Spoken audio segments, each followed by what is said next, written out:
When my daughter-in-law texted me from her luxury retreat to thank me for the gifts, I assumed she meant the bottle of wine I'd sent them off with.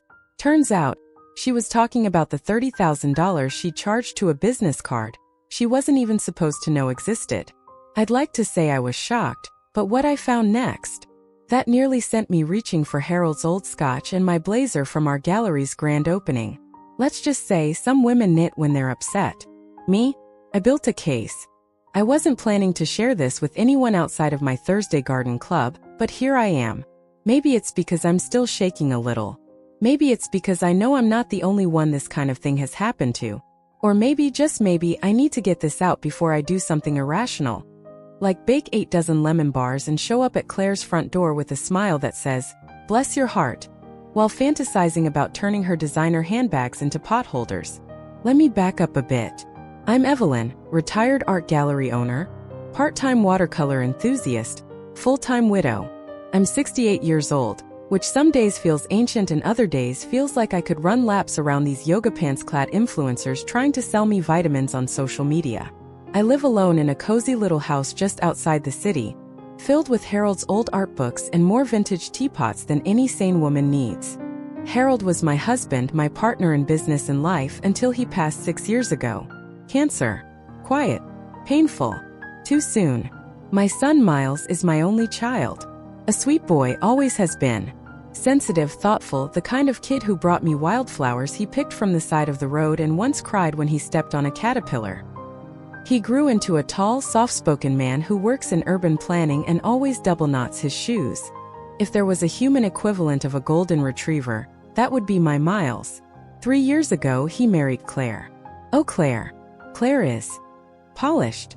That's the nicest word I can come up with right now. Always dressed like she's on her way to a silent auction. Perfect hair, perfect nails, and a voice so syrupy sweet I swear I've walked away from conversations with a sugar high. Don't get me wrong, she's never been outright rude. She calls me Evelyn in that breathy way like I'm an eccentric art teacher she finds both amusing and mildly exhausting. She never forgets a birthday. She brings a bottle of overpriced wine to every dinner. But there's always been something just slightly off. Like a picture frame hung a degree too crooked. Hard to explain. Easier to feel. Now last week, Claire and Miles left for a week-long art retreat up in the Pacific Northwest. One of those holistic, forest-wide places with sound baths and group journaling and organic beet juice. Not really my thing, but hey, to each their own. I sent them off with a smile and a bottle of Merlot I'd been saving for a rainy day. For when the beet juice makes you miss real flavor, I joked. Claire laughed in that way she does, like she doesn't quite get it but knows she should at least pretend. The next morning I was making toast and humming along to an old jazz record when my phone buzzed. It was a message from Claire. Love the gifts, Evelyn. You're the best mother-in-law ever. I remember smiling. Thought it was about the wine. Maybe the knit scarves I'd tucked in their suitcase. But then buzz. Another notification. This one was from my bank. I clicked on it thinking maybe it was a routine alert. My hands were still buttery from spreading apricot jam. And then I saw it. $31,600 charged to a card I hadn't touched in nearly a year. I blinked. Thought it had to be a mistake. Maybe some weird charge from a travel agency. Maybe a system error. But no. When I clicked into the details I saw the names. Luxury Retreat and Wellness Spa. Modern Muse Interior Design. Artisan's Edge Art Supplies. A boutique furniture store in Vancouver I'd only ever admired from the sidewalk. That card was tied to the business account Harold and I used for our gallery. We'd opened it together 30 years ago. After he passed, I couldn't bring myself to close the account entirely. There was still a little money left in there. Enough to handle odd bills, taxes, keep the lights on at the little office I kept just for sentiment. But I hadn't used the card in months. And nobody else was authorized on it. At least nobody should have been.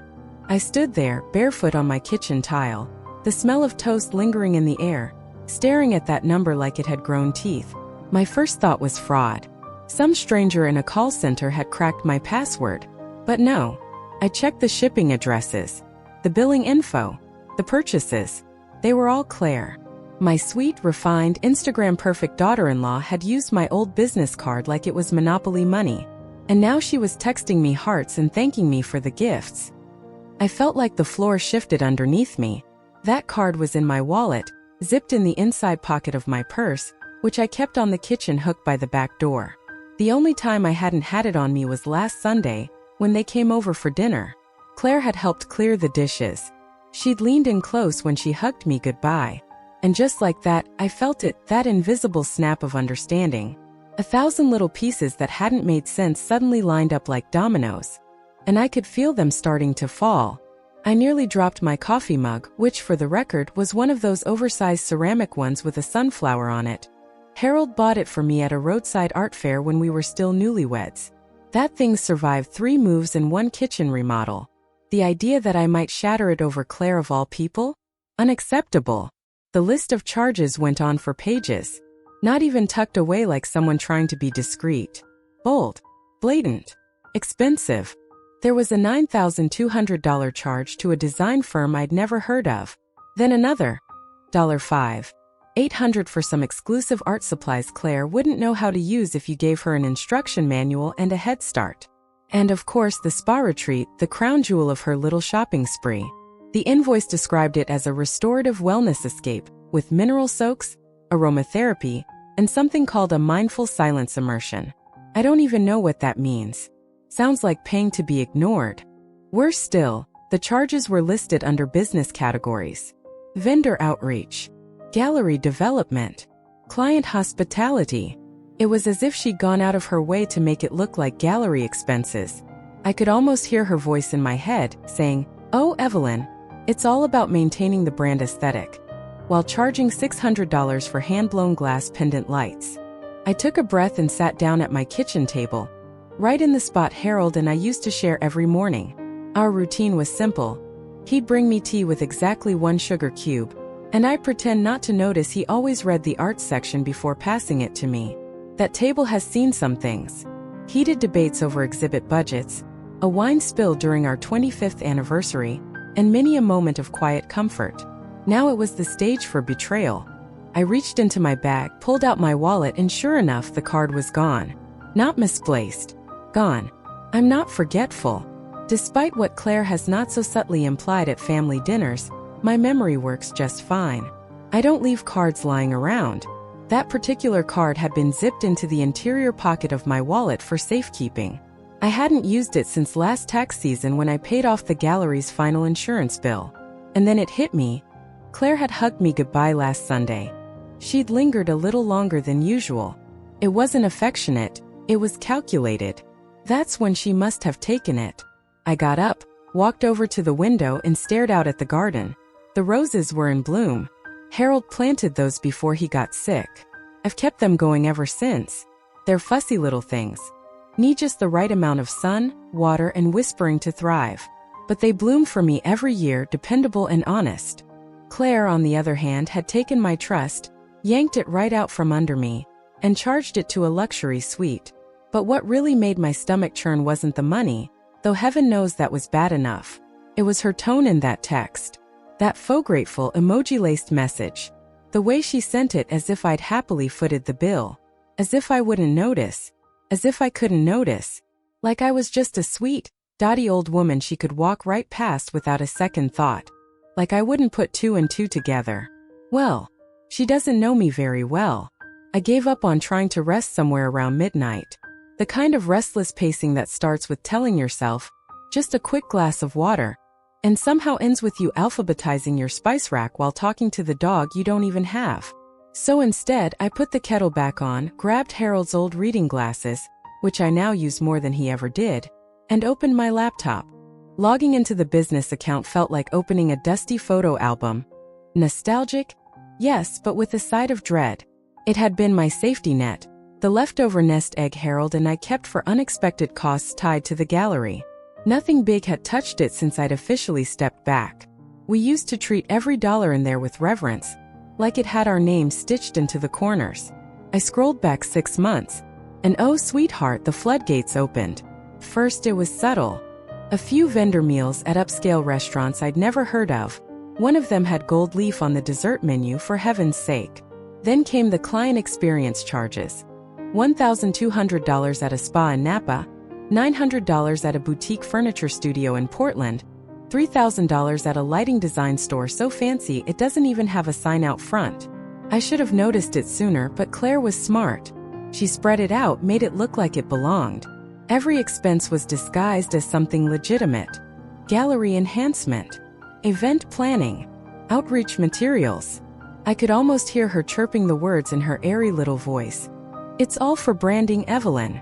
It was like watching a slow leak in your roof that you didn't realize until it dripped on your good quilt. I clicked and clicked, scanning charge after charge, and my tea sat untouched, going cold beside me. This wasn't an impulsive shopping spree. This was a long game. Claire had been testing the waters, seeing how much she could get away with. At first just dipping a toe, then easing an ankle deep, and eventually cannonballing in like the whole pool belonged to her. And it would have worked too if she hadn't gotten greedy. The retreat, with its posh linens and eucalyptus-scented everything, was just the climax of her little scheme. She thought I wasn't watching, thought I couldn't connect the dots, thought the old lady had forgotten how to read a ledger. Well, unfortunately for her, I ran that gallery for 30 years. I've sniffed out shady artists, bad contracts, and interns who tried to steal my stapler. Compared to that, this was practically beginner-level fraud. I made notes in a little spiral notebook, the same kind I used to carry at art fairs. Dates, vendor names, dollar amounts, patterns. Harold always said I had a mind like a steel trap when it came to details, and that night it snapped shut. This wasn't about the money. It wasn't even about the card. It was about what it meant. She thought she could take advantage of me because I bake cookies, wear orthopedic slippers, and get a senior discount at the movie theater. Her mistake was thinking that meant I wasn't dangerous.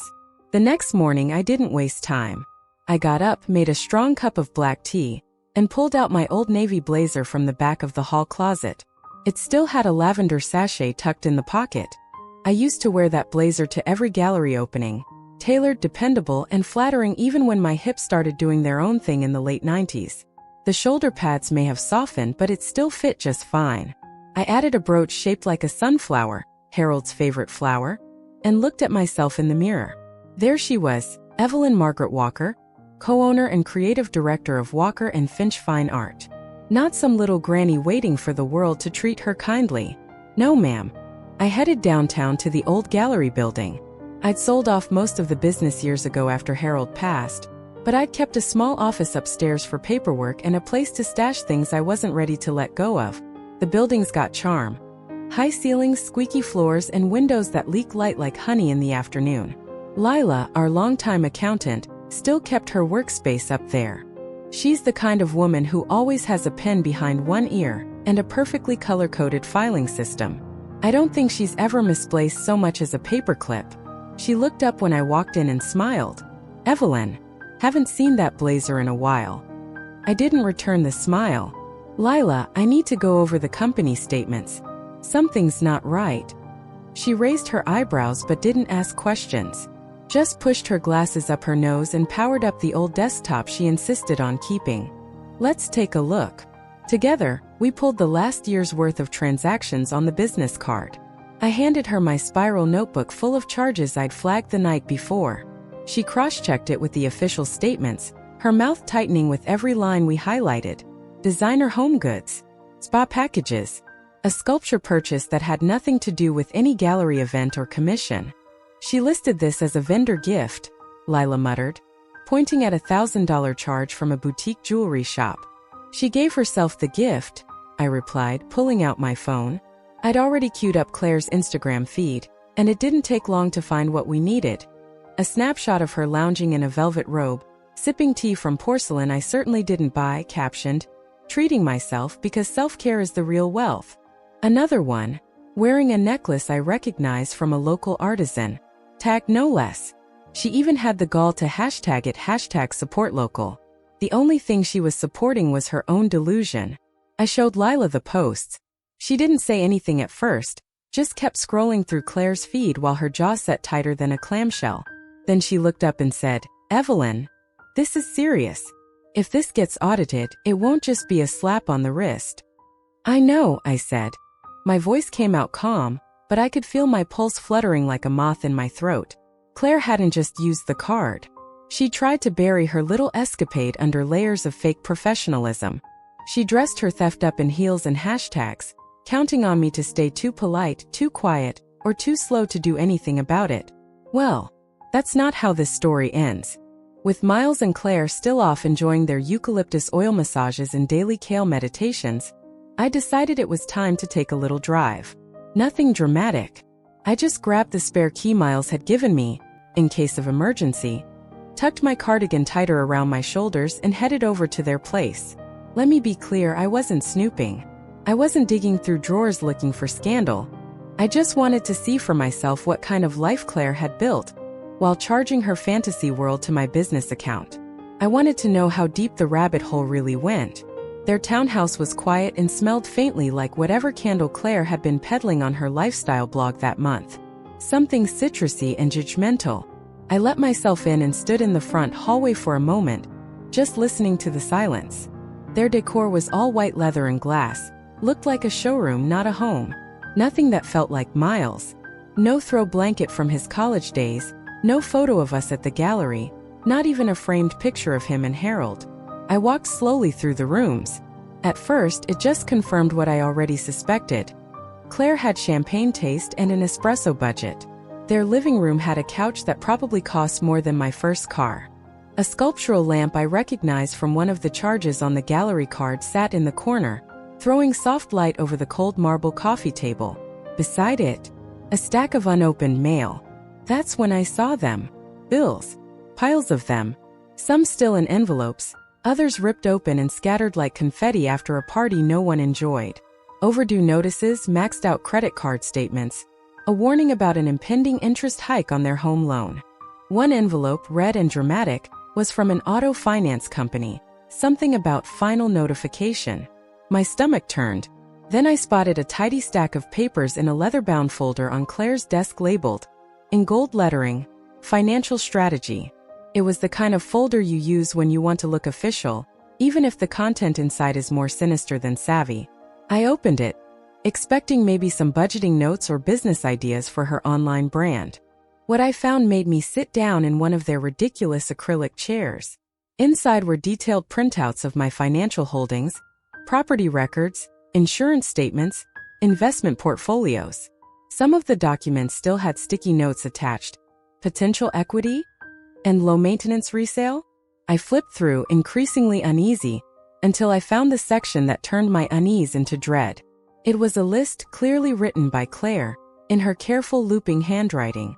Establish confusion pattern. Repeat harmless memory errors. Encourage Miles to suggest legal safeguards. Get POA signed by winter. Full transfer by next summer. My hands went cold.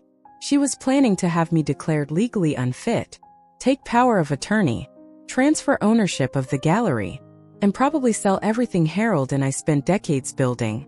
I took pictures of everything. Every page, every note, every time-stamped envelope. My phone buzzed halfway through. A weather alert.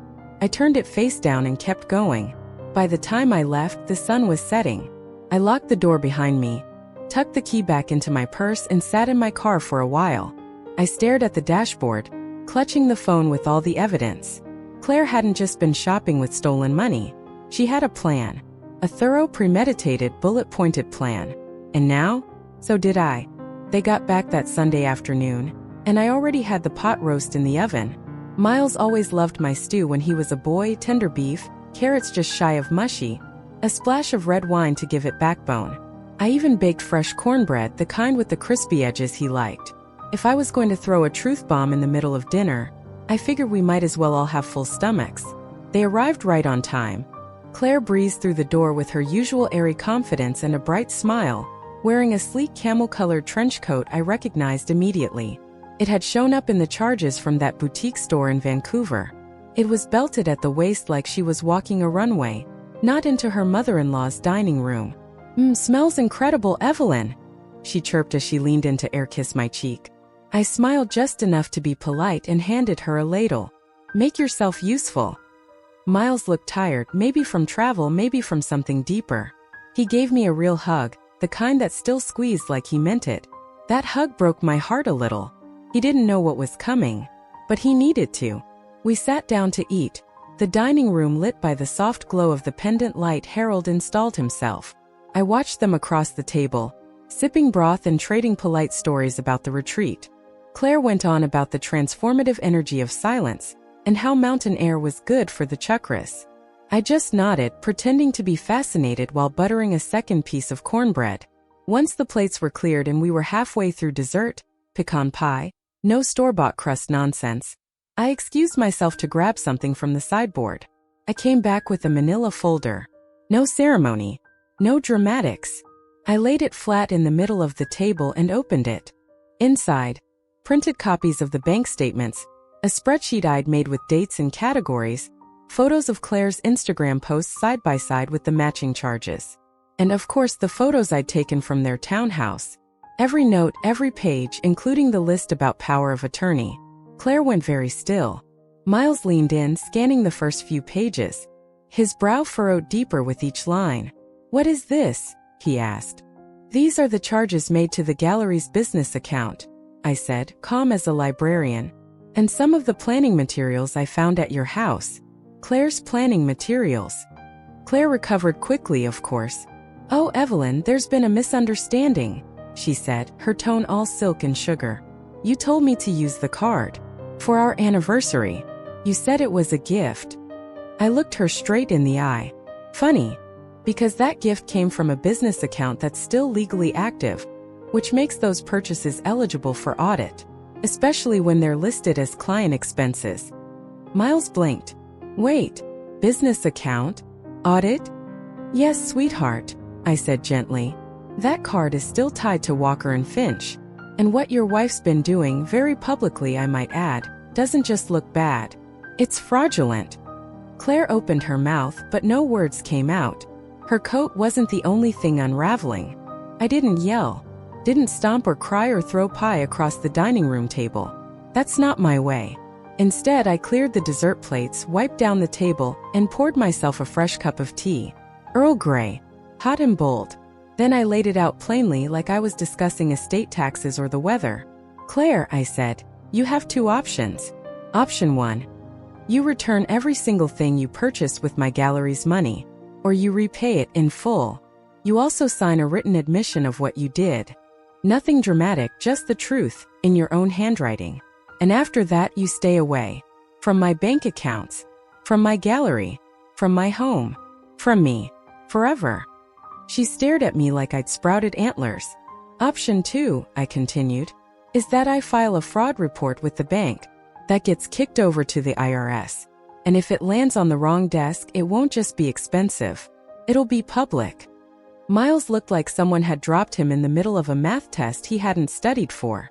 He kept looking between the folder and Claire like he was trying to find some version of the story that made sense. But there wasn't one. Claire did what I expected, she laughed. That airy little laugh that sounded like wind chimes and condescension. "Evelyn, come on. You're not seriously threatening legal action over a few spa days and a little shopping. We're family." I sipped my tea. "You think I'm bluffing," I said. She didn't answer. But she didn't deny it either. Miles was silent the rest of the evening. He helped me load the dishwasher, kissed my cheek with the mechanical motion of habit, and they left without saying much else. Claire muttered something about sleeping on it. I went to bed early and slept like a woman who'd finally put down a heavy box she didn't realize she'd been carrying. 3 days later, the boxes started arriving. Plain brown cardboard, some marked fragile. A courier dropped them at my doorstep without comment. Inside, designer shoes I'd never wear, jewelry I didn't recognize but could trace to the statements, and a few framed art prints that had no business being in a living room that already looked like a minimalist museum exhibit. The next day I got a check in the mail. Not the full amount, mind you, but a sizable start. Enclosed with it was a simple typed note signed, dated, and notarized. Claire admitted to using the gallery's business account for personal purchases, without full awareness of the legal implications. Oh, she danced around the language like a ballerina, but the message was clear. She was caught. The rest of the amount was spelled out in a repayment plan. Monthly installments. Interest included. I had it reviewed by a lawyer friend from my book club. All tight and tidy. As for Miles, he showed up the next weekend with a duffel bag and his old college sweatshirt. He asked if he could stay for a while. I set up the guest room with fresh sheets and a vase of zinnias. A month later, he filed for divorce. No yelling. No drama. Just a quiet, stunned sadness. But sometimes silence says everything. 6 months later, I finally did something Harold and I had talked about doing for years but never got around to. I sold the house. It was a bittersweet decision.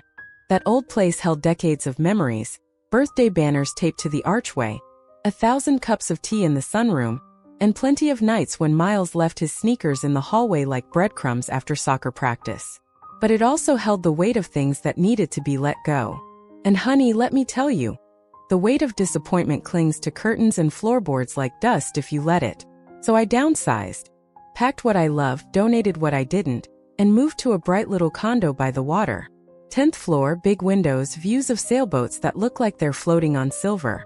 The kind of place with a dishwasher that actually works, neighbors who nod but don't pry, and a doorbell that plays a little chime instead of barking like a dog. True story from the old neighborhood. I bought myself a red kettle, just because. Started taking painting classes again too, Wednesday mornings down at the community center. I've been trying my hand at watercolors again. Lots of florals. I painted a peony last week that turned out looking like a cabbage, but I framed it anyway. It makes me laugh and that's enough. I joined a walking group called the Silver Steppers. Mostly women my age who like gossiping just as much as they like counting steps. We meet at 7 a.m. sharp every Tuesday and loop around the boardwalk. Someone always brings snacks. One of the gals makes a lemon loaf that could win awards. And the gallery? Well, a few of us from the old days opened a little pop-up space on weekends. Nothing big. Just local artists, small showcases, the kind of place where someone can wander in, fall in love with a piece, and not have to take out a second mortgage to bring it home. We sell homemade greeting cards and candles too. I keep a jar of peppermint sticks on the counter. Kids love them. So do the grandmas. Miles visits every Sunday without fail. Usually with a paper bag of bagels from that little bakery that still remembers his order. Everything bagel, light schmear, no tomato. We talk about work, weather, and whatever book I'm trying to get him to read. He started laughing again. Real laughter, not the polite kind you do at company picnics. The kind that crinkles your eyes. As for Claire? Well, last I heard she's out west, dating a man who collects antique cars and wears a lot of linen. According to mutual friends, she's found a new opportunity. I'm not surprised. People like that always find fresh ponds. I just thank my lucky stars I'm not waiting in them. And me? I open my windows at night and let the breeze in. I brew my tea exactly how I like it. I keep a crossword puzzle by my reading chair and a cardigan draped across the back, just in case the evening turns chilly. But most importantly, I live my life on my terms now. Share your thoughts in the comments. Have you ever trusted someone, only to realize way too late that they'd been using you? If you liked the story, subscribe to the channel and give us a like.